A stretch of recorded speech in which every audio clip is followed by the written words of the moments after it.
14 अप्रैल 2025 सोमवार। पहला पाठ नबी इसाइयाह का ग्रंथ अध्याय 42 पद संख्या 1 से 7। यह मेरा सेवक है, मैं इसे संभालता हूँ, मैंने इसे चुना है, मैं इस पर अत्यंत प्रसन्न हूँ। मैंने इसे अपना आत्मा प्रदान किया है, जिससे यह राष्ट्रों में धार्मिकता प्रचार करे। यह ना तो चिल्लाता और ना शोर मचाता है, बाजारों में कोई भी इसकी आवाज नहीं सुनता। यह ना तो कुचला हुआ सरकंडा ही तोड़ता है और ना धुआंती हुई बत्ती ही बुझाता है। यह ईमानदारी से धार्मिकता का प्रचार करता है। यह ना तो थकता है और ना हिम्मत हारता है, जब तक यह पृथ्वी पर धार्मिकता की स्थापना ना करे, क्योंकि समस्त द्वीप उसकी शिक्षा की प्रतीक्षा करते हैं। जिसने आकाश बनाकर फैला दिया है और पृथ्वी और उसकी हरियाली उत्पन्न की है, जिसने उसमें रहने वाले मनुष्यों को जीवन प्रदान किया और उस पर विचरने वाले जीव जंतुओं में प्राण डाले हैं, वह प्रभु ईश्वर यह कहता है, मैं प्रभु ने दया कर तुमको बुलाया और तुम्हारा हाथ पकड़कर तुमको संभाला है। मैंने तुम्हारे द्वारा अपनी प्रजा को एक विधान दिया और तुम्हें राष्ट्रों की ज्योति बनाया है, जिससे तुम अंधों को दृष्टि दो, बंदियों को मुक्त करो और अंधकार में रहने वालों को ज्योति प्रदान करो। यह प्रभु की वाणी है। ईश्वर को धन्यवाद। भजन अनुवाक्य। प्रभु मेरी ज्योति और मेरी मुक्ति है, तो मैं किससे डरूं? प्रभु मेरे जीवन की रक्षा करता है, तो मैं किससे भयभीत होऊं? अनुवाक्य। प्रभु मेरी ज्योति और मेरी मुक्ति है। जब कुकर्मी मुझ पर टूट पड़ते हैं और मुझे निगलना चाहते हैं, तो वे ही मेरे शत्रु और विरोधी लड़खड़ा कर गिर जाते हैं। अनुवाक्य। प्रभु मेरी ज्योति और मेरी मुक्ति है। भले ही शत्रुओं की सेना और मेरे सामने पड़ाव डाले, मैं भयभीत नहीं होऊंगा। भले ही मेरे विरुद्ध युद्ध छिड़ जाए, मेरा भरोसा दृढ़ रहेगा। अनुवाक्य। प्रभु मेरी ज्योति और मेरी मुक्ति है। मुझे विश्वास है कि मैं इस जीवन में प्रभु की भलाई को देख पाऊंगा। प्रभु पर भरोसा रखो, दृढ़ रहो और प्रभु पर भरोसा रखो। अनुवाक्य। प्रभु मेरी ज्योति और मेरी मुक्ति है। जय घोष। हे हमारे राजा, तुझे प्रणाम।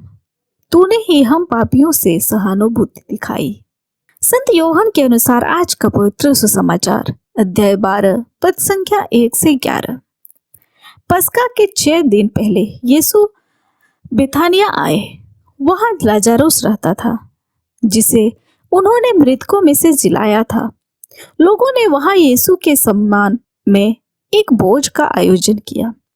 मर्था परोसती थी और यीशु के साथ भोजन करने वालों में लाजरुस भी था। मरियम ने आधा सेर असली जटामासी से बहुमूल्य इत्र लेकर यीशु के चरणों का लेपन किया और अपने केसों से उनके चरणों पोंछे।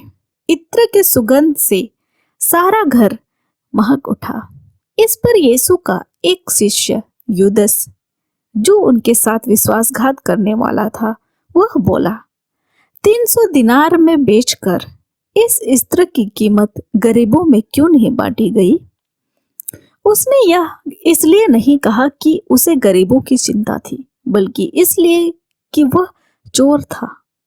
उसके पास थैली रहती थी और उसमें जो डाला जाता था वह उसे निकाल लेता था। यीशु ने कहा, इसे छोड़ दो, इसने यह मेरे दफन के दिन की तैयारी में किया है। इसे छोड़ दो, इसने यह मेरे दफन के दिन की तैयारी में किया है। गरीब तो बराबर तुम्हारे साथ रहेंगे, किंतु मैं हमेशा तुम्हारे साथ नहीं रहूंगा। बहुत से यहूदियों को पता चला कि यीशु वहां है। वे यीशु के कारण ही नहीं, बल्कि उस लाजरुस को भी देखने आए, जिसे यीशु ने मृतकों में से पुनर्जीवित किया था। इसलिए वहां याजकों ने निश्चय किया कि हम लाजरुस को भी मरवा डालेंगे, क्योंकि उसी के कारण बहुत से लोग उनसे अलग हो रहे थे और यीशु में विश्वास करने लगे थे। यह हमारे प्रभु यीशु ख्रिस्त का सुसमाचार है। ख्रिस्त की जय। आइए आज के पाठों पर मनन चिंतन करते हैं। प्रभु ईश्वर अपने चुने हुए सेवक को संभालते हैं क्योंकि उन्होंने उसे चुना है। वह उससे अति प्रसन्न है और उसे अपना आत्मा प्रदान करते हैं।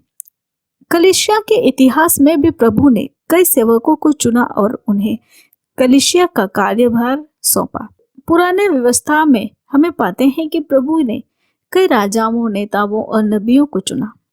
सभी ने प्रभु ईश्वर की इच्छा को पूरा करने में किसी न किसी प्रकार से अपना योगदान दिया।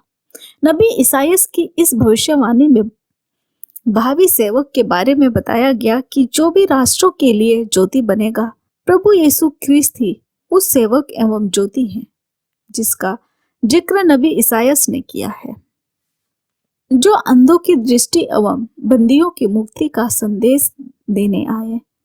प्रभु यीशु के बपतिस्मा के समय नबी की इस बात को पिता ईश्वर प्रकट करते हैं। प्रभु का आत्मा उन पर उतरता है।